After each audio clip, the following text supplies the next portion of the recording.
নিকট অতীতে কিন্তু তরুণরা ইতিহাস বদলে দিয়েছে। আমি যদি শ্রীলঙ্কার কথা বলি, আবারও বাংলাদেশের কথা বলি, সেই জায়গা থেকে ভারত কি শ্রীলঙ্কা বাংলাদেশের পথে এগুচ্ছে কিনা?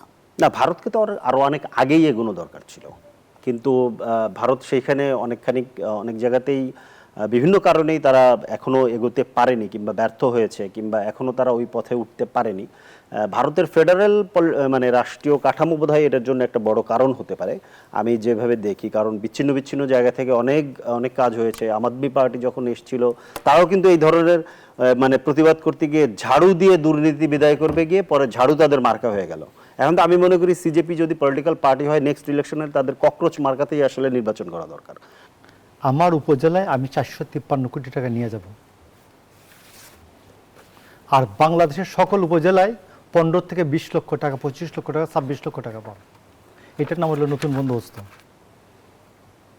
আসিফ মাহমুদ সজীব ভুইয়া তার এলাকায় 453 কোটি টাকা নিয়ে গেছেন, তার একটা উপজেলায়, মুরাদনগর।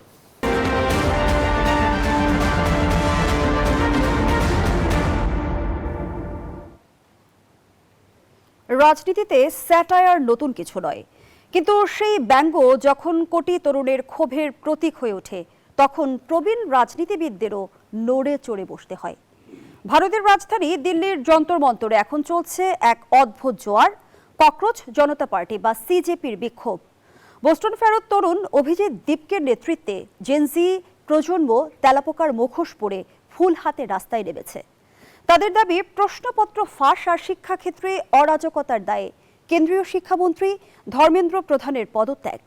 যে তেলাপোকাকে সমাজ পরজীবী ভাবে, সেই তেলাপোকাকেই সহনশীলতা ও টিকে থাকার প্রতীক বানিয়ে ইনস্টাগ্রামে ক্ষমতাসীন বিজেপিকে টেক্কা দিচ্ছে এই অনলাইন আন্দোলন।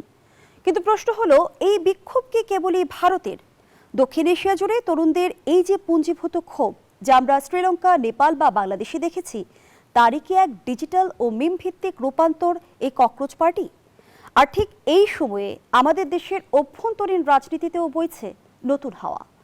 আগামীকাল 7 জুন বসছে ত্রয়োদশ জাতীয় সংসদের বাজেট অধিবেশন। ভারতের ককরোচ পার্টির এই অভিনব যুব বিক্ষোভ এবং আমাদের দেশের চলমান রাজনৈতিক মেরুকরণ, এই প্রেক্ষিতেই আমাদের আজকের আলোচনা। দর্শক, আমি ফারনাজ জুই, সবাইকে আমন্ত্রণ জানিয়ে শুরু করছি নিউজ 24-এর নিয়মিত আয়োজন জনতন্ত্র গণতন্ত্র। নিবেদন করছে আড়াই সিল স্টিল। ভারতের ককরোচ পার্টি ও আমাদের রাজনীতি, এই শিরোনামে আজকের আলোচনা এগিয়ে নিতে স্টুডিওতে আছেন দুজন সম্মানিত অতিথি। চলুন একে একে পরিচিত হই। আমার ডান দিক থেকে পরিচয় পর্ব শুরু করছি। আছেন ফরিদুল হক, যুগ্ম সদস্য সচিব, জাতীয় নাগরিক পার্টি এনসিপি। সেই সঙ্গে আরও আছেন মোশাররফ আহমেদ ঠাকুর, বিশ্ববিদ্যালয়ের শিক্ষক ও রাজনীতি বিশ্লেষক। দুজনকেই স্বাগত জানাচ্ছি আজকের আলোচনায়। ফরিদুল হক, আপনাকে দিয়ে আলোচনাটা শুরু করতে চাই।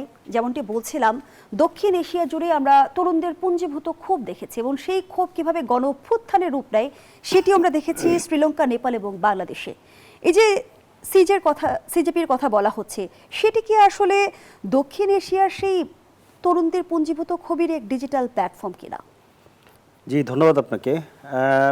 হ্যাঁ, একরকম বলা যায় দক্ষিণ এশিয়ার তরুণদের যে ট্রেন্ড চলতেছে, দক্ষিণ এশিয়া না, এটা আসলে আরও বিস্তৃত হয়েছে ইতিমধ্যে। আমরা ফিলিপাইন, মানে ইস্ট এশিয়ারও বহু জায়গাতে আমরা এটা দেখেছি। ফিলিপাইন, ইন্দোনেশিয়াতেও আমরা এটার প্রজেকশন দেখেছি। এইখানে তরুণদের পুঞ্জীভূত ক্ষোভটা হচ্ছে গিয়ে রিয়াকশন, অ্যাকশনটা আমাদের বারবার খেয়াল করা দরকার। প্রত্যেকটা জায়গাতেই অ্যাকশনের ক্ষেত্রে রাষ্ট্র এবং এস্টাবলিশমেন্ট তাদের যে পুরনো ধাঁচে তরুণদেরকে ট্রিট করার যে মানসিকতা, কিংবা বারবার ট্রিট করা, ওইটারই কিন্তু রিপারকেশন হচ্ছে এই বিক্ষোভগুলো। মানে আপনি ইন্ডিয়ার এই ঘটনাটা যদি দেখেন, মানে একজন বিচারপতি, সম্ভবত প্রধান বিচারপতি, তরুণদেরকে, মানে বিশেষত যারা বেকার তরুণ, যারা বিভিন্ন ভাবে মানে জব জোগাড় করতে পারছেন না, এই ধরনের তরুণদেরকে ককরোচের সাথে তুলনা করা হয়। তুলনা করার পরে তিনি বলেছিলেন বেকার যুবকরা তেলাপোকার মতো ছড়িয়ে পড়েছে। হ্যাঁ, ছড়িয়ে পড়েছে। এটার পরেই কিন্তু একটা প্রতিবাদ হয়। 3 সপ্তাহে, মাত্র 3 সপ্তাহে 2 কোটির কিংবা প্রায় 2.5 কোটির মতো তরুণরা একটা, মানে কি বলে, যে একটা ইনস্টাগ্রাম পেজে জড়ো হয়েছে। এবং মুভমেন্টটা ডিজিটাল থেকে আজকে আমরা স্ট্রিটে দেখলাম। মানে যেটা ডিজিটালে মিম টাইপের একটা মুভমেন্ট চলছিল, সেটা আজকে স্ট্রিটে নামলো। এবং খুবই কি বলে, যে কৌশলী এবং মানে দারুণ একটা মুভমেন্ট আজকে আমি যতটুকু ফলো করতে পেরেছি। এই যে অভিজিৎ দীপকের কথা যে বলছিলেন, উনি আসলেন এয়ারপোর্টে, এসেই উনি আম্বেদকরের একটা বই, আম্বেদকরের ছবি সম্বলিত একটা বই নিয়ে উনি বের হলেন। ইতিমধ্যেই কিন্তু সেই অনলাইন আন্দোলন রাজপথে রাজপথে কিন্তু গড়িয়েছে। প্রশ্ন কিন্তু আছে যে আসলে সিজেপি কি রাজনীতি নাকি স্যাটায়ার? না, এখন এখানে ব্যাপারটা হচ্ছে যে এইটা একটা দারুণ প্রশ্ন। এটা ব্যাপারটা হচ্ছে যে কোনটা রাজনীতি আর কোনটা স্যাটায়ার। এই যে জায়গাটা আপনি যদি পুরনো জায়গা থেকে বসে দেখেন, এস্টাবলিশমেন্টের জায়গা থেকে বসে দেখেন, তাহলে তাদের জন্য রাজনীতির একটা প্যারামিটার আছে যে এই জিনিস হলে সেটা রাজনীতি, আর এটা না হলে সেটা রাজনীতি না। কিন্তু এই যে জেনজি এবং তরুণ প্রজন্মের জায়গা থেকে যদি দেখেন, এভরিথিং ইজ রাজনীতি, সব কিছু রাজনীতি। মানে এই স্যাটায়ার করাও তো রাজনীতি। স্যাটায়ার তো পৃথিবীব্যাপী প্রতিবাদের একটা খুবই কি বলে যে এখন একটা এস্টাবলিশ ভাষা। স্যাটায়ারের মাধ্যমে প্রতিবাদের একটা হাতিয়ার হয়ে উঠতেছে স্যাটায়ার। এবং বিশেষত জেনজিরা গত কি বলে যে প্রায় দশকব্যাপী জেনজিরা কিন্তু এই স্যাটায়ারের মাধ্যমে মুভমেন্ট করতেছে। এটা পরিস্থিতি অনুযায়ী এক একটা জায়গাতে এক এক রকম। তো এখন এটাকে কোনোভাবেই আমি অন্তত এটার শুধুমাত্র অনলাইনে এবং একটা স্যাটার এইভাবে আমি এটাকে আর দেখতে রাজি নই আজকের দিনের পরে অন্তত। কারণ এটা অলরেডি রাস্তায় নেমেছে এবং অভিজিৎ যেভাবে ফেরত এসে উনি আম্বেদকরের ছবি সম্বলিত যে বই নিয়ে উনি বেরোলেন, এখানে কিন্তু পরিষ্কার মেসেজ আছে। মেসেজটা হচ্ছে যে আম্বেদকরের বই নেওয়ার মধ্য দিয়ে, আম্বেদকর হচ্ছে ভারতের সংবিধান প্রণেতাদের অন্যতম গুরুত্বপূর্ণ ব্যক্তি ছিলেন, এবং তার মানে হচ্ছে যে আমরা এই সংবিধানের মধ্য থেকে, সংবিধান আমাদেরকে যে অধিকার দেয় সেই অধিকার অনুযায়ী আমরা শান্তিপূর্ণ আন্দোলন করতে যাচ্ছি। সো দিস ইজ কনস্টিটিউশনাল, এটা একটা মেসেজ।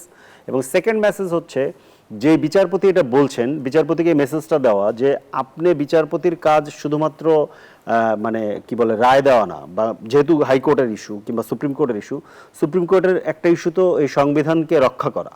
তো সংবিধানকে রক্ষা করতে গিয়ে আপনি এইভাবে সংবিধানে সকল নাগরিকের সমান অধিকার কিংবা সকল নাগরিককে সমানভাবে দেখার একটা ব্যাপার আছে। তাহলে আপনি কোনো একটা গোষ্ঠীর নাগরিককে আপনি ককরোচ বলতে পারেন না, এটারও একটা জবাব দেওয়া। সো এইটা কিন্তু হঠাৎ করে ঘটেছে, ব্যাপারটা এরকম না। এটার পেছনে ওইখানে যারা আন্দোলনকে সংগঠিত করতেছে তাদের একটা মানে গভীর ভাবনা আছে। তারা পলিটিক্যালি এডুকেটেড হয়ে উঠতেছে, ম্যাচিউরড হয়ে উঠতেছে, এবং তাদের সামনে একটা লম্বা লক্ষ্য আছে বলে আমার কাছে মনে হচ্ছে। এটা আউট অফ নো হোয়ার হঠাৎ করে এটা ঘটছে না, মানে ঘটনাটা হয়তো হঠাৎ করে ঘটেছে।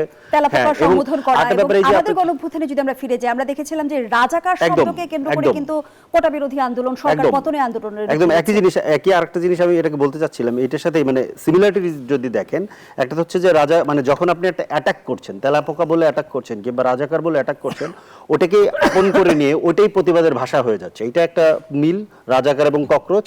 সিমিলারলি এই বাংলাদেশেও যে ঘটনাটা ঘটেছিল, বৈষম্য, চাকরি ক্ষেত্রে বৈষম্য, এখানেও কিন্তু প্রশ্ন ফাঁস এবং চাকরির ক্ষেত্রে প্রশ্ন ফাঁস। এবং এই চাকরির ক্ষেত্রে প্রশ্ন ফাঁস হওয়ার কারণে যারা যোগ্য কিংবা মেধাবী তারা জায়গা পাচ্ছে না, অন্যরা জায়গাটা নিয়ে নিচ্ছে। এইখানেও কিন্তু এক ধরনের বৈষম্য। তো এই দুইটার সাথে সিমিলার মিল আছে। এবং এখানেও কিন্তু সিরিয়াসলি ওনারা শিক্ষামন্ত্রীর পদত্যাগ চেয়েছেন, শিক্ষামন্ত্রীর পদত্যাগের দাবিতে আন্দোলন করতেছেন। এবং মানে একটা মোটা দাগে একটা জিনিস বোঝা যাচ্ছে যে মানে মানে ঢাকা থেকে দিল্লি এর মধ্যে যা যা ঘটেছে, মানে ঢাকায় ধরেন আমি যদি স্টার্ট ধরি জুলাই গণ অভ্যুত্থান, এরপরে যতগুলো মুভমেন্ট হয়েছে একদম শ্রীলঙ্কা, নেপাল কিংবা ধরেন ইন্দোনেশিয়া, আপনার ফিলিপিন, এই দিল্লিতে, এই পুরো জায়গায় তরুণদের যে ভাষা, প্রতিবাদের যে ভাষা এবং প্রতিবাদের ধরন, এটা কিন্তু র্যাডিক্যালি চেঞ্জ হচ্ছে। আপনি এর ভেতরে একটা গুরুত্বপূর্ণ জিনিস হচ্ছে অনলাইনে জড়ো হচ্ছে, স্যাটার এবং মিম এটার মাধ্যমে প্রতিবাদ হচ্ছে, রাস্তায় আসতেছে, একদম শান্তিপূর্ণ মুভমেন্ট করতেছে, এবং অনলাইনের মোটা দাগে তুলে ধরি ফরিদুল হক, আমরা দেখছি যে ইনস্টাগ্রামে ফলোয়ারের সংখ্যা ভারতের প্রধান রাজনৈতিক দলের থেকে বেশি। এবং সেটি আসলে কতটা চাপ তৈরি করতে পারে? অবশ্যই এটা মানে নিঃসন্দেহে এটা খুবই ভালো চাপ তৈরি করবে। এবং আরেকটা জিনিস যেটা, সেটা হচ্ছে যে প্রথাগত যে রাজনৈতিক দলগুলো, একদম পুরনো যে রাজনৈতিক দলগুলো, সেই রাজনৈতিক দলগুলো কি বলে যে ওই অর্থে এই ধরনের সিচুয়েশনকে কাজে লাগাতে ব্যর্থ হচ্ছে, যার কারণে নতুন নেতৃত্বের আবির্ভাব ঘটতেছে, যাদেরকে ওই অর্থে আমরা কি বলে যে রাজনৈতিক নেতা কিংবা আন্দোলনের নেতা হিসেবে দেখিনি কিংবা দেখতাম না। তারা এখন, যেমন অভিজিৎ তো এখন ভারতের তরুণদের একটা বিরাট বড় ফিগার হয়ে উঠবে। অভিজিৎ যদিও মানে এর আগে কি বলে আম আদমি পার্টির সাথে কাজ করেছে, আমি আজকে পড়তে গিয়ে জানলাম যেটা, আম আদমি পার্টির সাথে কাজ করেছে এবং পলিটিক্যাল কমিউনিকেশন নিয়ে তার মোটামুটি ভালো বোঝাপড়া আছে। এই এই যে তার যে বোঝাপড়াটা এবং তার যে দক্ষতার জায়গাটা, এইটাকেই সে আন্দোলন কিংবা এই তরুণদেরকে সংগঠিত করার টুল হিসেবে খুব ভালোভাবে সাকসেসফুলি ব্যবহার করতে পেরেছেন। মানে 2 কোটি তরুণকে কিংবা 2 কোটির বেশি তরুণকে উইদিন 3 উইকস এক জায়গায় একটা অনলাইন প্ল্যাটফর্মে আনতে পারা, এটা নিঃসন্দেহে একটা বড় ঘটনা, নিঃসন্দেহে একটা বড় ব্যাপার। সেখানে খুব ভালো মুন্সিয়ানার পরিচয় উনি দিয়েছেন। এখন এখানে দেখার ব্যাপারে হচ্ছে যে মানে ইন্ডিয়া একটা বিরাট বড়, মানে জিওগ্রাফিক্যালি একটা বিরাট বড় দেশ, অনেক কালচার আছে এখানে, অনেক ভাষা আছে, অনেক কিছু আছে, কিন্তু ইন্ডিয়া ক্রমেই হিন্দুত্ববাদ ইন্ডিয়াকে যেটা করতেছে, হিন্দু, হিন্দুস্তান, হিন্দি, এটার মধ্যে মানে হিন্দুস্তান মানে কি বলে যে ইন্ডিয়াকে নিয়ে যাওয়ার চেষ্টা করতেছে এই হিন্দুত্ববাদীরা। এইটার যে পাল্টা পলিটিক্স দরকার, এটার যে পাল্টা বয়ান দরকার, এবং এটা যে পাল্টা এটা যে পাল্টা মানে কি বলে যে রাজনীতি দরকার, সেইটা অভিজিৎরা কতটুকু সামনে আনতে পারে। কারণ ওনারা একটা পার্টিকুলার ছোট ইস্যু নিয়ে শুরু করেছেন, এখন প্রতিবাদ করছেন, কিন্তু পলিটিক্সের চাপ আসবে এখানে যে তা আপনি করেছেন ঠিক আছে, এত মানুষ এক জায়গায় হয়েছে, এরপরে কি? এরপরে নিশ্চয়ই যদি আপনি হিন্দুত্ববাদের লাইনে হাঁটতে শুরু করেন, কিংবা এই যে ধরেন হিন্দুত্ববাদের রাজনীতিকে যদি আপনি মেনে নিয়ে সামনে আগাতে থাকেন, তাহলে এটার খুব বেশি ভবিষ্যৎ নেই। কিন্তু এটার পাল্টা পলিটিক্সের ক্ষেত্রে অভিজিৎ কিন্তু আম্বেদকরকে সামনে এনেছেন। এখন আম্বেদকরের যে রাজনীতি, বহুজনবাদী যে রাজনীতি, যে আমাদের এই ভূখণ্ডগুলো বহু ধর্ম, বহু মত, বহু পথ, বহু কালচারের সম্মিলনের এই ভূখণ্ডের মানুষগুলো, ওইটার জন্য কি রাজনীতি আপনি করবেন, এইটা অভিজিৎদের সামনে এখন বড় চ্যালেঞ্জ। এটা দেখা যাক তারা কি করে। আমরা দেখেছি নিকট অতীতে কিন্তু তরুণরা ইতিহাস বদলে দিয়েছে। আমি যদি শ্রীলঙ্কার কথা বলি, আবারও বাংলাদেশের কথা বলি, সেই জায়গা থেকে ভারত কি শ্রীলঙ্কা বাংলাদেশের পথে এগুচ্ছে কিনা? না, ভারতকে তো আরো অনেক আগেই এগোনো দরকার ছিল, কিন্তু ভারত সেইখানে অনেক জায়গাতেই বিভিন্ন কারণেই তারা এখনো এগোতে পারেনি, কিংবা ব্যর্থ হয়েছে, কিংবা এখনো তারা ওই পথে উঠতে পারেনি। ভারতের ফেডারেল মানে রাষ্ট্রীয় কাঠামো বোধহয় এটার জন্য একটা বড় কারণ হতে পারে, আমি যেভাবে দেখি। কারণ বিচ্ছিন্ন জায়গা থেকে অনেক কাজ হয়েছে। আম আদমি পার্টি যখন এসেছিল, তারাও কিন্তু এই ধরনের মানে প্রতিবাদ করতে গিয়ে ঝাড়ু দিয়ে দুর্নীতি বিদায় করবে গিয়ে পরে ঝাড়ু তাদের মার্কা হয়ে গেল।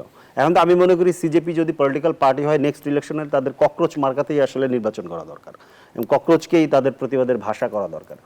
কিন্তু ব্যাপারটা যেটা, সেটা হচ্ছে যে এই ভারতকে মানে এই যে বহুজনবাদী রাজনীতির দিকে নিয়ে যাওয়া কিংবা বহুত্ববাদী রাজনীতিতে নিয়ে যাওয়া, এটার একটা পাল্টা যে পলিটিক্স নির্মাণ করা, এই কাজ তারা কতটুকু কতটুকু করতে পারবে, মানে হিন্দুত্ববাদের এগেনস্টে। কারণ ভারত একদম অলমোস্ট প্রায় পুরো ভারত হিন্দুত্ববাদ মানে পুরো ভারতকে গ্রাস করেছে, এবং এর পাশাপাশি যেটা হয়েছে, এটার প্রভাব পুরো দক্ষিণ এশিয়ার মধ্যে পড়েছে। নেপালে, শ্রীলঙ্কাতে, ভুটানে, মালদ্বীপে, সব জায়গাতে এটার প্রভাব পড়েছে। এবং সব জায়গা থেকে আপনি খেয়াল করে দেখবেন যে হাসিনার মতো ভারতের পাপেট সরকার প্রত্যেকটা দেশে ছিল। প্রত্যেকটা দেশের তরুণরা এই সরকারগুলোকে আইদার গণ অভ্যুত্থান করে অথবা ভোটের মাধ্যমে খেলাইছে। এখন এরপরে কি? এরপরে ভারতকেও তো এই জায়গাটা বুঝতে হবে, ভারতের তরুণদের বিশেষ করে, মানে ভারত রাষ্ট্র, ভারতের হিন্দুত্ববাদী শক্তি এবং ভারতের জনগণ এবং তরুণরা, এটা আলাদা আলাদা কম্পোনেন্ট। এখন তরুণদেরকে ভারতের জনগণকে নেতৃত্ব দিতে পারতে হবে, যে এই যে হিন্দুত্ববাদীরা যে রাজনীতি দিয়ে ভারতকে পরিচালনা করতে চায়, যেভাবে ভারতের চারিদিকে আগ্রাসন চালাতে চায়। আপনি জানেন যে আজকেও অন্তত বাংলাদেশের 10টা পয়েন্টে, বর্ডারের 10টা পয়েন্টে পুশিং করার চেষ্টা করেছে। পশ্চিমবঙ্গে এর আগে 35 লাখ মানুষকে ভোটার তালিকা থেকে বাদ দিয়েছে। 10টা পয়েন্টে পুশিং করার চেষ্টা করেছে, যেখানে আমাদের বিজিবি এবং ওই স্থানীয় জনগণ খুবই সাহসিকতার সাথে এটাকে রুখে দিয়েছে। আমরাও 2 দিন আগে বেনাপোলে গিয়েছিলাম একই ঘটনা পর্যবেক্ষণ করতে। তো এই যে ধরেন আগ্রাসী রাজনীতি, আধিপত্যবাদী রাজনীতি, যেটা দিল্লি তার রাষ্ট্রকে ব্যবহার করে এই পার্শ্ববর্তী প্রতিবেশীদের উপরে যেটা করছে, এটার পাল্টা রাজনীতি ভারতের তরুণরা কি দিবে? কারণ ভারতের জনগণ এবং ভারতের তরুণদের সাথে এই অঞ্চলের অন্যান্য দেশের জনগণ এবং তরুণদের তো কোনো দুশ্মনী নাই। বিস্তারিত আলোচনায় ফিরতে চাই। ধন্যবাদ জানাচ্ছি ফরিদুল হক। মোশাররফ আহমেদ ঠাকুর, এই যে ককরোচ জনতা পার্টির যে প্রতিবাদ আমরা দেখলাম, যে দিল্লিতে অদ্ভুত জোয়ার সৃষ্টি হলো, সেটি কি আসলে প্রচলিত রাজনীতির ব্যর্থতার আত্মবিদ্রুপ? ধন্যবাদ আপনাকে, আপনার দর্শক শ্রোতা, অপরবিজ্ঞ আলোচক। না, এইরকম এর আগে তো ভারতে হয়েছে। আন্না হাজারের মুভমেন্টটা কথা মনে আছে, দুর্নীতির বিরুদ্ধে। তো এটা অনেক বড় আন্দোলন হয়েছে। তারপরে আপনার যে কৃষক মুভমেন্ট যেটা হলো ভারতে, দিল্লিতে, তো ভারতের সাথে আমাদের মুভমেন্টের একটা পার্থক্য হচ্ছে সেটা হচ্ছে যে কৃষক আন্দোলনের সময়ও দিল্লি না পিন্ডি বা পিন্ডি না দিল্লি এটা কেউ স্লোগান দেয় নাই। আন্না হাজারের মুভমেন্টকেও পাকিস্তানি চক্রান্ত বলে কেউ অভিহিত করে নাই। তো সেই ক্ষেত্রে যে ইন্ডিয়ার যে সমস্যা এটা তার আভ্যন্তরীণভাবেই তার সমস্যা আছে। এই সমস্যাটা হচ্ছে যে হিন্দুত্ববাদ না, শব্দটি হচ্ছে ব্রাহ্মণ্যবাদ।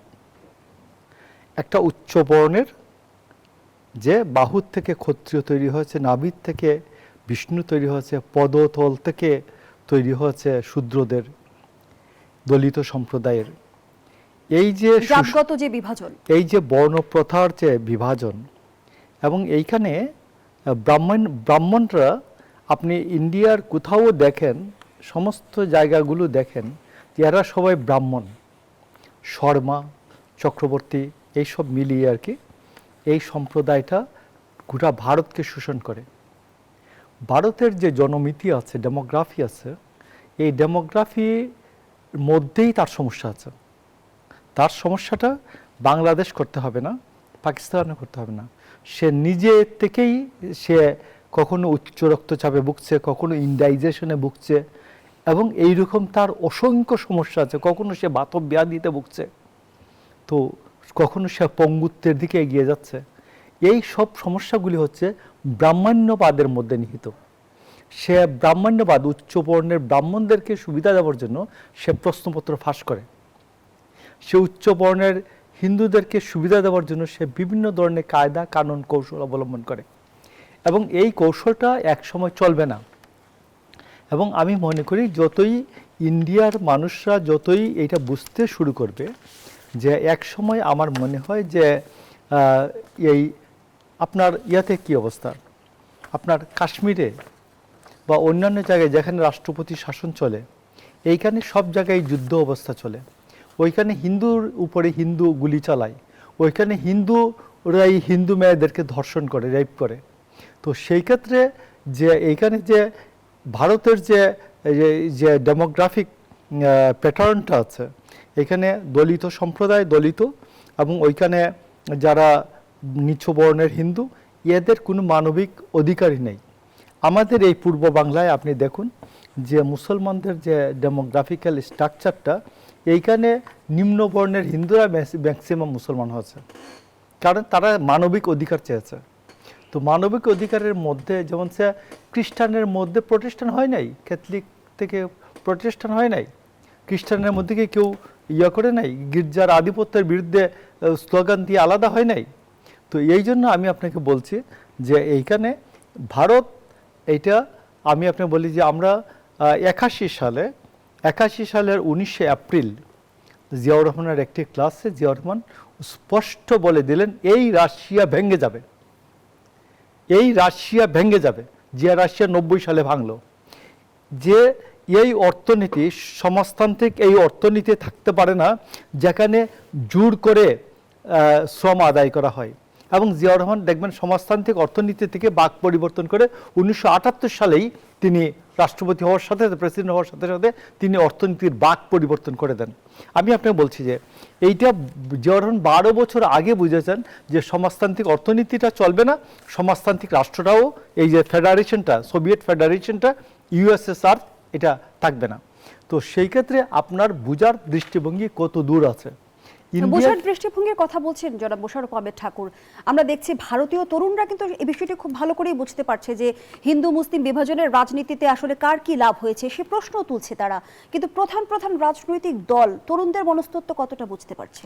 প্রধান প্রধান রাজনৈতিক দল তরুণদের মনস্তত্ত্ব বুঝতে চাইলেই তো বোঝা যায় না।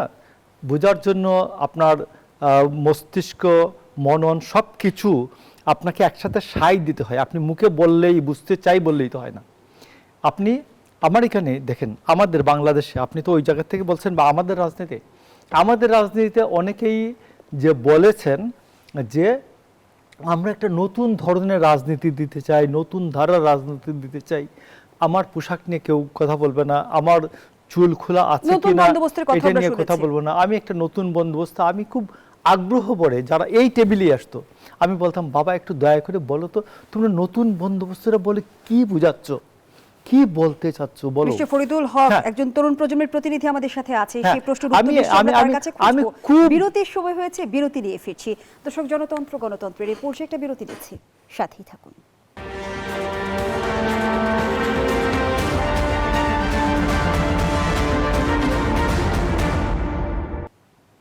আবার আমন্ত্রণ, দেখছেন নিউজ 24 এর নিয়মিত আয়োজন গণতন্ত্র। নিবেদন করছে আরআইএসসিএল স্টিল। আমরা আবারও ফিরছি আলোচনায়। ফরিদুল হক, আগের অংশে যেমনটি মোশাররফ আহমেদ ঠাকুর প্রশ্ন রেখেছিল যে তরুণ প্রজন্মরা যে রাজনৈতিক নতুন বন্দোবস্তের কথা বলেছে, নতুন রাজনৈতিক বন্দোবস্ত বলতে আসলে কি বোঝাতে চেয়েছেন আপনারা, কি বলবেন? জি, আচ্ছা, যাই হোক, আপনি প্রশ্নটা আপনি আপনার মতো করে মানে ঠিক করেছেন। যেটা হয় যে সবসময় নতুন রাজনৈতিক বন্দোবস্তের ভিতরে নতুন বন্দোবস্ত শব্দটা ব্যবহার, রাজনীতিটাকে বাদ দিয়ে দেওয়া হয়, রাজনৈতিক বন্দোবস্ত শব্দটাকে বাদ দিয়ে দেওয়া হয়। মানে আমরা বারবার বলছি একটা নিউ পলিটিক্যাল সেটেলমেন্ট লাগবে। নিউ পলিটিক্যাল সেটেলমেন্ট কখন লাগে? যখন আপনি একটা স্বৈরাচারী একনায়কতান্ত্রিক ফ্যাসিবাদী কাঠামোর মধ্য দিয়ে উত্তরণ ঘটেন, গণ অভ্যুত্থান কিংবা বিপ্লবের মধ্য দিয়ে, তখন আপনাকে একটা নতুন কাঠামো তৈরি করতে হয়। এইটা হচ্ছে নিউ পলিটিক্যাল সেটেলমেন্ট। মানে আগে যেভাবে ছিল যে 70 অনুচ্ছেদ অনুযায়ী প্রধানমন্ত্রীর সিদ্ধান্ত, 70 অনুচ্ছেদ অনুযায়ী প্রধানমন্ত্রীর সিদ্ধান্তই সরকারি দলের সংসদ সদস্যদের সিদ্ধান্ত। প্রধানমন্ত্রী চাইলেই হচ্ছে গিয়ে রাষ্ট্রপতিকে দিয়ে মানে তার ইচ্ছামতো কেউ একজনকে প্রধান বিচারপতি নিয়োগ দিতে পারবেন। প্রধানমন্ত্রীর ইচ্ছামতোই নির্বাচন কমিশনের প্রধান হবে, প্রধানমন্ত্রীর ইচ্ছামতোই অডিটর জেনারেল নিয়োগ করা হবে, প্রধানমন্ত্রীর ইচ্ছামতোই সিভিল সার্ভিস কমিশনের প্রধানকে নিয়োগ করা হবে। এই যে বন্দোবস্তটা, মানে রাষ্ট্রের সকল ক্ষমতা এক ব্যক্তির কাছে সাংবিধানিকভাবে, সেই বন্দোবস্তটাকে চেঞ্জ করে আপনি এটাকে একটা ডেমোক্রেটিক বন্দোবস্ত করবেন। ডেমোক্রেটিক বন্দোবস্ত কি? আপনি হচ্ছে পাওয়ারকে ডিসেন্ট্রালাইজড করবেন, পাওয়ারকে চেকস অ্যান্ড ব্যালেন্স করবেন বিভিন্ন প্রতিষ্ঠানের মধ্য দিয়ে, এবং হচ্ছে এটাকে জবাবদিহিতার ব্যবস্থা করবেন। পাশাপাশি আরও ব্যাপার আছে। আরও ব্যাপার হচ্ছে কি, যে আপনি ধরেন আমাদের এইখানে যে অর্থনীতি, এই অর্থনীতি প্রধানত একটা লুটপাট এবং পাচার কেন্দ্রিক অর্থনীতি। 15 বছরে হাসিনা সরকার $234 বিলিয়ন পাচার করছে। হাসিনা সরকারের সময় $234 বিলিয়ন পাচার হয়েছে। বর্তমান প্রধানমন্ত্রী পার্লামেন্টে দাঁড়িয়ে বলেছেন। তার মানে হচ্ছে এইটাকে বদল করে ব্যাংক খেয়ে ফেলছে, শেয়ার বাজার খেয়ে ফেলছে, এগুলো সবগুলো বিষয় আমরা জানি। তাহলে আপনি এমন অর্থনৈতিক বন্দোবস্ত করতে হবে যেটা আসলে এখানে বিনিয়োগ, উৎপাদন এবং কর্মসংস্থান তৈরি করবে। বিরাট উন্নয়নের গল্প শুনবেন কিন্তু কোনো কর্মসংস্থান হবে না। বৈষম্যের বিরুদ্ধে কিংবা কোটা সংস্কারের জন্য তরুণরা রাস্তায় নেমে আসবে না। মানে এই যে জায়গাটা, এটি হচ্ছে নিউ পলিটিক্যাল সেটেলমেন্ট। অসংখ্য ধন্যবাদ। এখন এই নিউ পলিটিক্যাল সেটেলমেন্টের জন্য যেই রিফর্ম প্রসেস নেওয়া দরকার, যে রিফর্ম প্রসেস করা দরকার, সেটা প্রধানত রাষ্ট্র, আইন কানুন, রাষ্ট্রের প্রতিষ্ঠান এবং সংবিধানের মধ্যে। ধন্যবাদ জানাচ্ছি কিন্তু ফরিদুল হক। আপনি সবকিছু আগের মতো রাখবেন আর দায়টা চাপিয়ে দেবেন যে নতুন পলিটিক্যাল পার্টি যারা আছে এরা নতুন বন্দোবস্ত করতে পারেন। নতুন বন্দোবস্ত মানে কি? তাইলে আপনি বলেন নতুন বন্দোবস্ত কি? মানে নতুন বন্দোবস্ত হচ্ছে একটা নতুন রাজনৈতিক কাঠামো আপনি তৈরি করবেন। সেই কাঠামো তো আপনি তৈরি করতে দেন নাই। এটা বাধা কারা দিয়েছে সেটা তো বাংলাদেশের জনগণের সামনে পরিষ্কার। কিংবা যে সংস্কারগুলো অলরেডি করা হয়েছিল সেগুলোকে কারা ভেস্তে দিয়েছে? একটা উদাহরণ দিই, অনেক উদাহরণ আছে, একটা দুটো উদাহরণ দিই। সুপ্রিম কোর্ট সচিবালয় এটা চালু করা হয়েছিল। এই অধ্যাদেশকে বাতিল করে সুপ্রিম কোর্টের সচিবালয়ের কর্মকর্তা কর্মচারীদেরকে আইন মন্ত্রণালয়ে করা হয়েছে, ফেরত নেওয়া হয়েছে, কিংবা আইন মন্ত্রণালয়ে সংযুক্ত করা হয়েছে। মানবাধিকার কমিশনকে 2009 আইনে নিয়ে যাওয়া হয়েছে। আপনার মানে যে সংস্কারগুলো জনগণের পক্ষে কিছুটা যেত সেগুলোকে বাতিল করা হয়েছে। আবার যে সংস্কারগুলো কিংবা যে অধ্যাদেশগুলো সরকারের পক্ষে গেছে সেগুলোকে ঠিক রাখা হয়েছে। বাংলাদেশের রাষ্ট্র কাঠামো এখন এই যে আগামীকালকে বাজেট সেশন শুরু হতে যাচ্ছে, বাজেট যেভাবে এর আগে তৈরি করা হতো, যে প্রক্রিয়ায় তৈরি করা হতো, একদম আগের মতো করেই বাজেট প্রক্রিয়াটা তৈরি করা হচ্ছে। ফরিদুল হক, এই পর্যায়ে ধন্যবাদ জানাচ্ছি। মোশাররফ আহমেদ ঠাকুর, নতুন রাজনৈতিক বন্দোবস্ত বলতে আসলে কি বুঝি আমরা, সেই বিষয়টি সুনির্দিষ্টভাবেই কিন্তু ফরিদুল হক তুলে ধরেছে। কিন্তু আরো একটু অভিযোগ করেছে যে নতুন রাজনৈতিক বন্দোবস্তের বাস্তবায়ন আটকে আছে কারো বাধায়। তারা কারা? নতুন বন্দোবস্তের নাম হচ্ছে আমার উপজেলায় আমি 453 কোটি টাকা নিয়ে যাব, আর বাংলাদেশের সকল উপজেলায় 15 থেকে 20 লক্ষ টাকা, 25 লক্ষ টাকা, 26 লক্ষ টাকা পাবে। এটার নাম হলো নতুন বন্দোবস্ত।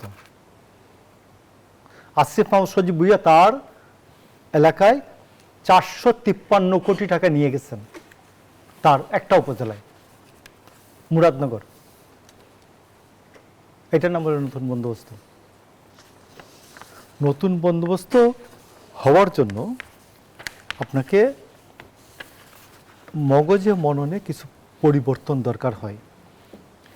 যেমন ধরুন, আমার উৎসটা হচ্ছে দুধ, দুধের একটা পরবর্তী উৎসের নাম হচ্ছে ঘোল বা মাটা, তার পরবর্তী উৎসটার পরবর্তী রূপান্তরের নামটা হচ্ছে মাখন। এটার থেকে পুড়াইলে, এটাকে রিফাইন করলে বেরোয় ঘি। ঘির থেকে আর দুধে মাটায় ফেরত যাওয়া যায় না, দুধে ফেরত যাওয়া যায় না।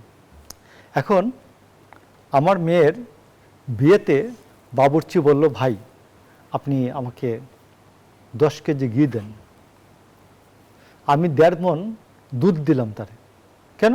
দুধ থেকেই তো ঘি হয়। নাও দুধ দিলাম। ও কি করবে আমাকে? আপনার সিদ্ধান্তটা কেমন মনে হয়? ওকে 1.5 মণ দুধ দিলাম, দিয়ে বললাম দুধ থেকেই তো ঘি হয়, দুধ দিছি আমি তোমাকে, নাও। নিবে বাবুর্চি? বাবুর্চি বলবে যে দুধ থেকে ঘি তৈরি করার মতো সময় আমার হাতে নাই। তো নতুন রূপান্তর বা নতুন যে উত্তরণটা, ব্যবস্থাটা, এইটা বোঝার জন্য, এটা পরিস্থিতি তৈরি করার জন্য, এইটার জন্য যে সামাজিক মুভমেন্ট, সামাজিক প্রস্তুতি, রাজনৈতিক প্রস্তুতি, আমলাতন্ত্রের প্রস্তুতি। আমলাতন্ত্রের পা চাটলে কি নতুন পরিবর্তন হয়? আমলাতন্ত্রের পা চাটলে আর সচিবালয়ের বিল্ডিং পুরাই দিলে কি আমরা নতুন বন্দোবস্ত তৈরি হয়? আমি নিজে দুর্নীতি করলে, আমার এপিএস এর নামে 311 কোটি টাকার দুর্নীতির কথা আসলে কি এটা পরিবর্তনের দিকে যায়? কিন্তু আসিফ মাহমুদ সজীব হয়তো বিএনপি বিরুদ্ধে অন্য অভিযোগ করছে। তিনি বলছেন বিএনপির অ্যাডমিনিস্ট্রেশন ও দেশ পরিচালনার কোনো অভিজ্ঞতা নেই। ওর কোনো অভিজ্ঞতারই, ওর কোনো বক্তৃতারই তো দরকার নাই। সে যেখান থেকে গিয়েছে, যাদের প্রতিনিধিত্ব করার জন্য গিয়েছে, সে কি বলেছে? 2-1.5 বছর যে ছিল, সে কি নতুন বন্দোবস্তের কথা বলেছে তার ক্যাবিনেটে? তার ক্যাবিনেটে কি বলেছে বলেন? আমি তো বলি এখনো যে উপজেলা পরিষদ যদি একজন নির্বাচিত ব্যক্তির আন্ডারে চলতে পারে, স্থানীয় সরকার, জেলা একটা নির্বাচিত ব্যক্তির অধীনে চলতে পারে না কেন? উপজেলা পরিষদ যদি ইউপি চেয়ারম্যান, 2 জন উপজেলা ভাইস চেয়ারম্যান আর একজন চেয়ারম্যান, এই নিয়ে যদি পরিষদ হয় এবং সাচিবিক দায়িত্ব পালন করবেন ইউএনও, এটা যদি হয়, তাহলে জেলায় হবে না কেন? কোনো বক্তব্য শুনছেন? আলী রিয়াজের কোনো বক্তব্য শুনছেন? বা ছাত্র নেতাদের 2 জন যে ছিলেন, এদের কাছে কোনো বক্তব্য শুনছেন? যে স্থানীয় সরকার কাঠামোতে একটি নতুন বন্দোবস্ত আমি চাই, যেখানে কেউ না কেউ আমার জনগণকে জবাবদিহিতা করতে হবে। এই কথা শুনছেন? শুনেন নাই তো?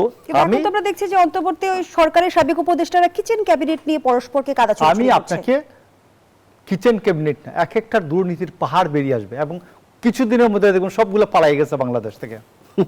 সবগুলো পালাই গেছে। ওই ফরিদুল হকদের মতো কয়েকজন থাকবে, তাহসিন রিয়াজ এদের মতো কয়েকজন থাকবে, ওই যে কি এদের মেয়েটা, ওই যে কি শারমিন, ওরা কয়েকজন থাকবে এবং ওইটার নাম হবে কি বলে এই নতুন পার্টি, এবং এরা কিছুদিন বন্দোবস্তের কথা বলবে। কারা পালিয়ে যাওয়ার ব্যবস্থা করছে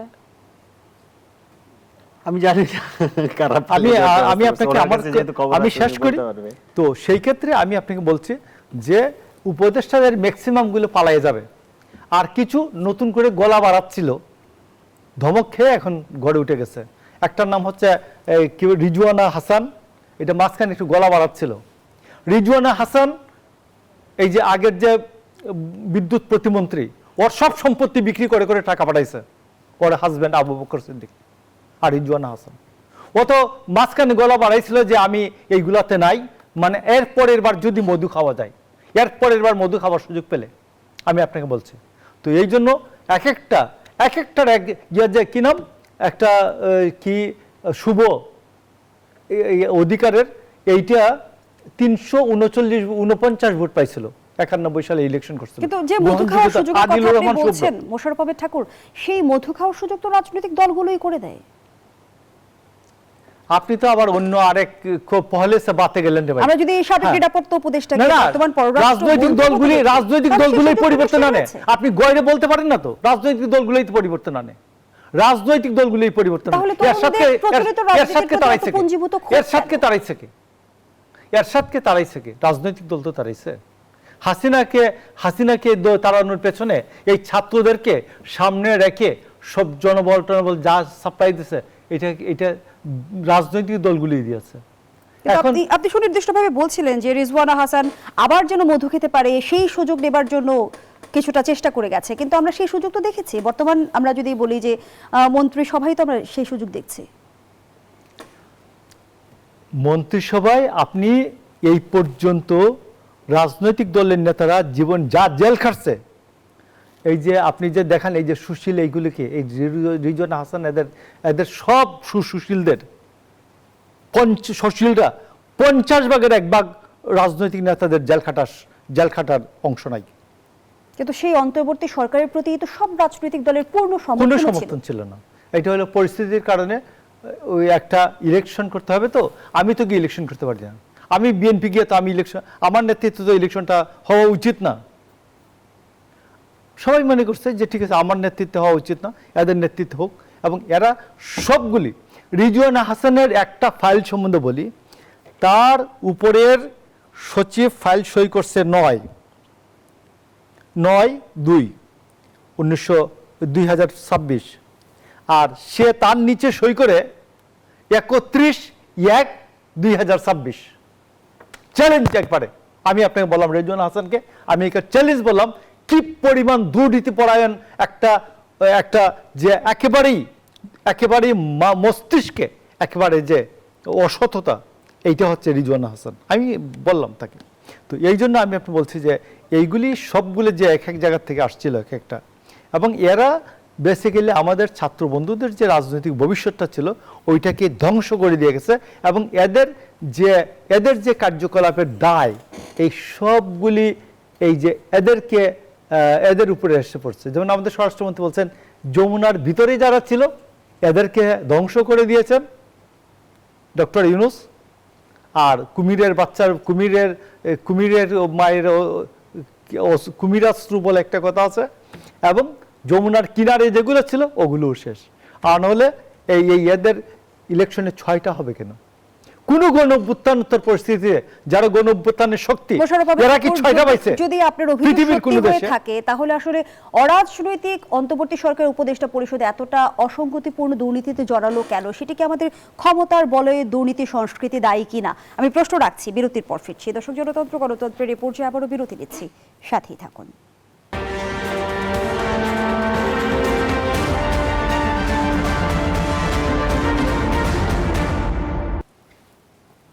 আবার আমন্ত্রণ, দেখছেন জনতন্ত্র গণতন্ত্র, নিবেদন করছে RICL স্টিল। আমরা আবারও ফিরছি আলোচনায়। মোশাররফ আহমেদ ঠাকুর, অন্তর্বর্তী সরকার যেমনটি শুরুতেই বলছিলাম যে সব রাজনৈতিক দলের পূর্ণ সমর্থন নিয়ে দায়িত্ব নিয়েছিল, এবং রাজনৈতিক দলগুলো খুব গর্বের সাথে বলতো যেটি আমাদের সরকার। সেই সরকারের উপদেষ্টা পরিষদ সম্পর্কে নানা দুর্নীতির অভিযোগ আপনি তুলেছেন। জানতে চাই সেটি কি আসলে আমাদের ক্ষমতার বলয়ের যে রাজনীতি সেটি দায়ী কিনা? প্রথম কথা হচ্ছে যে আপনি ক্ষমতার উপরে বসলেন, টপে বসলেন, আপনার নিচের জায়গাগুলি তো আপনি যে পরিবর্তনের একটা চাহিদা আছে, পরিবর্তনের চাহিদা অনুযায়ী আপনি পরিবর্তন করলেন না।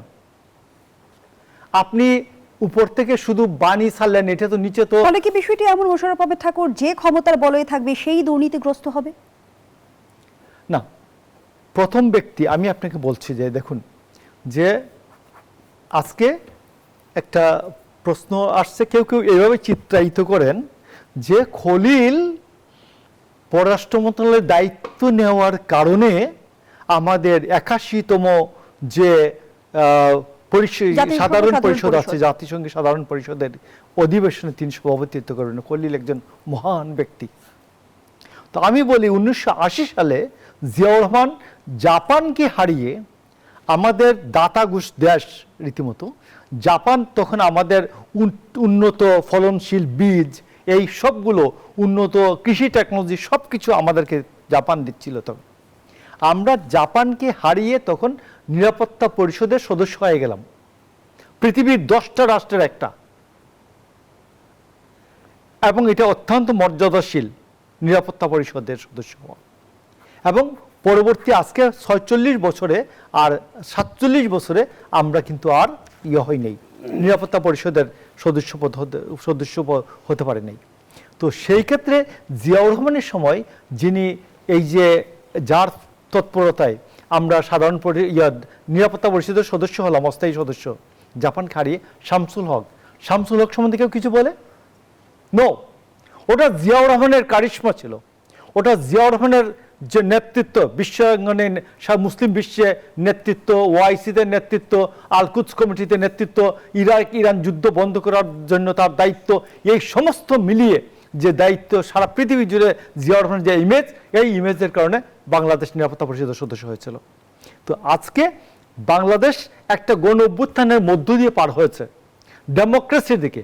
বাংলাদেশে 5ই আগস্ট থেকে 2024-এর 5ই আগস্ট 8ই আগস্ট গভর্নমেন্ট ছিল না, এই রাষ্ট্র আধুনিক রাষ্ট্র হিসেবে ঠিকই আছে। ফরিদুল হকদের ধন্যবাদ এই জন্য যে আমরা এইটা পার করেছি এই রাষ্ট্র। এটা সারা পৃথিবীতে স্যালুট পাওয়ার মতো যোগ্যতা রাখে বাংলাদেশের জনগণ। তো সেই বাংলাদেশের জনগণ গণতন্ত্রে উত্তরণ করেছে একটা নির্বাচনের মাধ্যমে, প্রশ্নহীন নির্বাচনের মাধ্যমে, এবং সেই নির্বাচনটা নিয়ে পার্লামেন্টের সবাই বসছে, মারামারি নাই, কাটাকাটি নাই, কিছুই নাই। এই যে গর্ব বাংলাদেশের মানুষের যে এই যে অর্জন, এবং তারেক রহমান তার অপোজিশনের প্রতি যে তার যে সম্মান, আমরা হয়তো এখানে তো কথা বলবোই, আমরা অপোজিশন, আমরা একজনের প্রশ্ন নিয়ে তো কথা বলছি, আমরা তো খুনাখুনি করছি না। তো সেইখানে ফরিদুল হকের প্রতি আমার একটা শ্রদ্ধা আছে, আমার একটা স্নেহ আছে, ভালোবাসা আছে, আমার প্রতিও তার একটা শ্রদ্ধাবোধ আছে। তো আমরা এই যে একটা নতুন অবস্থায় এসছি, তারপরেও অনেক কিছু হওয়ার ছিল যা হয় নাই, তারপরে আমরা যতটুকু আসছি, এইটার জন্য বাংলাদেশের মানুষ, এই পৃথিবীর মানুষ তারেক রহমানকে এই অর্জনের জন্য, তারেক রহমানের এই অর্জনের জন্য খলিলকে এই জায়গায় দিয়েছে। তারেক রহমানের সংগ্রামটা 17 বছর ধরে চলছে, আর খলিল আসছে 3 মাস ধরে। তো এইখানে আমাদের সারা পৃথিবীর, 1 মিনিট, আমি সারা পৃথিবীর যে মিশনগুলো কাজ করেছে, এটা খলিলের ব্যক্তিগত মিশন তো কাজ করে নাই। সারা পৃথিবীতে যে তিনি টোর করেছেন, এটা তার ব্যক্তিগত পয়সায় টোর করেন নাই, বাংলাদেশের জনগণের পয়সায় টোর করেছেন। ইন দ্যাট কেস এটা বাংলাদেশের জনগণের অর্জন এবং প্রধানমন্ত্রী তারেক রহমানের নেতৃত্বের অর্জন যে আমরা সাধারণ পরিষদের সভাপতি হওয়া। ফরিদুল হক, অন্তর্বর্তী সরকারের শাসনামলে নানা অসঙ্গতি এখন তুলে ধরা হচ্ছে বা অভিযোগ করা হচ্ছে। এনসিপি আমরা দেখি জনগুরুত্বপূর্ণ অনেক বিষয় নিয়ে সোচ্চার বা সরব হয়। অন্তর্বর্তী সরকারের শাসনামলের দুর্নীতির বিষয়ে এনসিপি কি কিছুটা নীরব? না, অন্তর্বর্তী সরকারের শাসনামলের দুর্নীতি নিয়ে এনসিপি কেন নীরব থাকবে?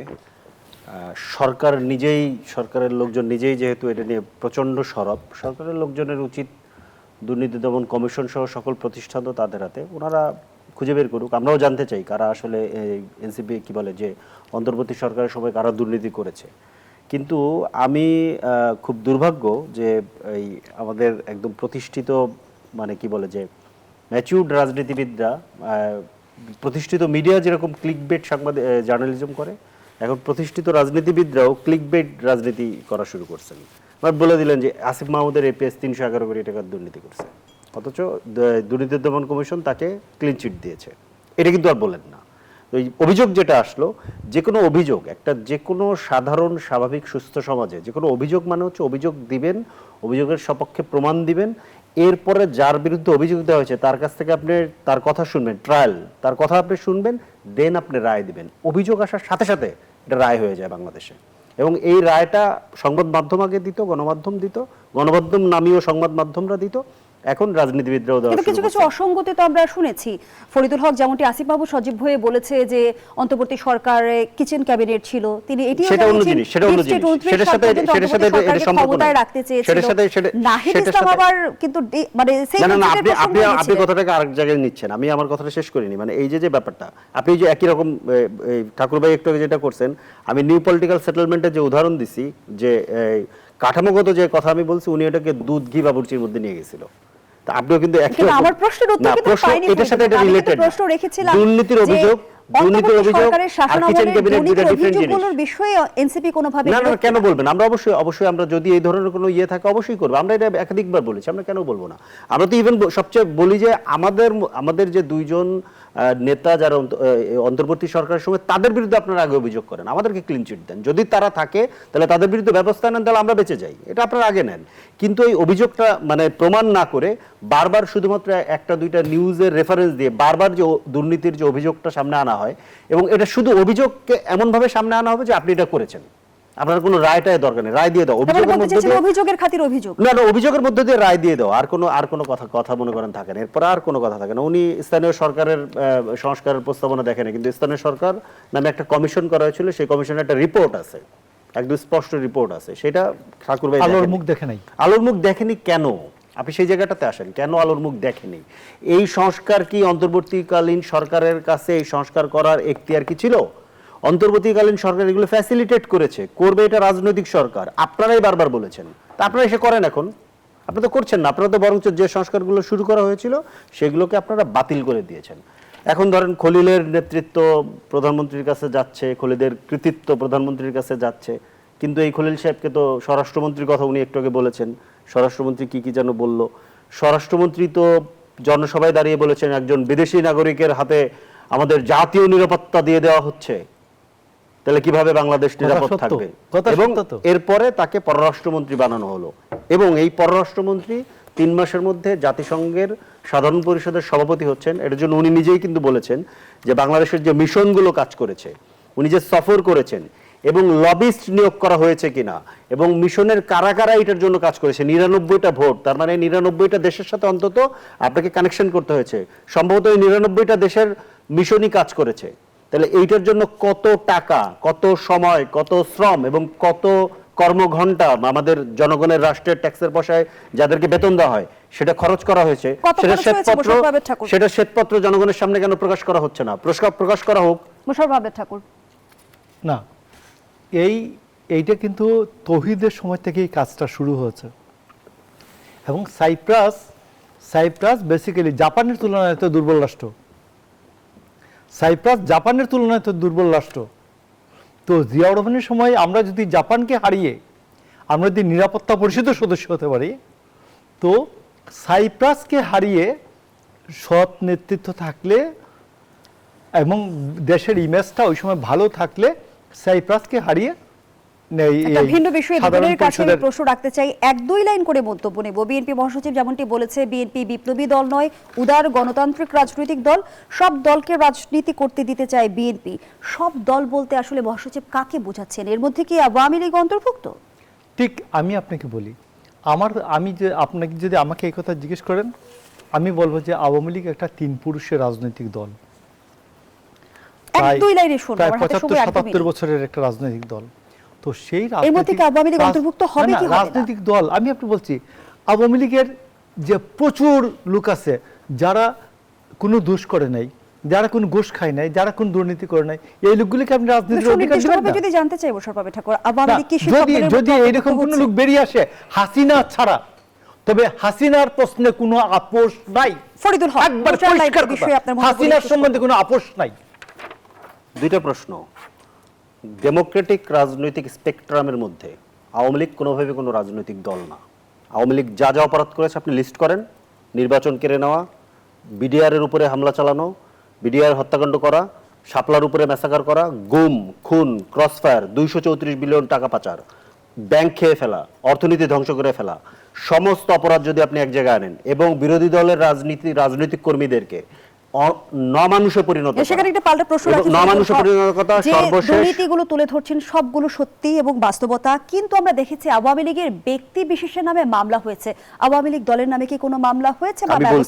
আমি এটা বলছি, এবং জুলাইয়ে যে ধরেন ম্যাসাকার কিংবা গণহত্যা চালানো, এটার মধ্যে দিয়ে আমরা যেটা বলেছি, দল হিসেবে আওয়ামী লীগকে বিচার করতে হবে, দল হিসেবে।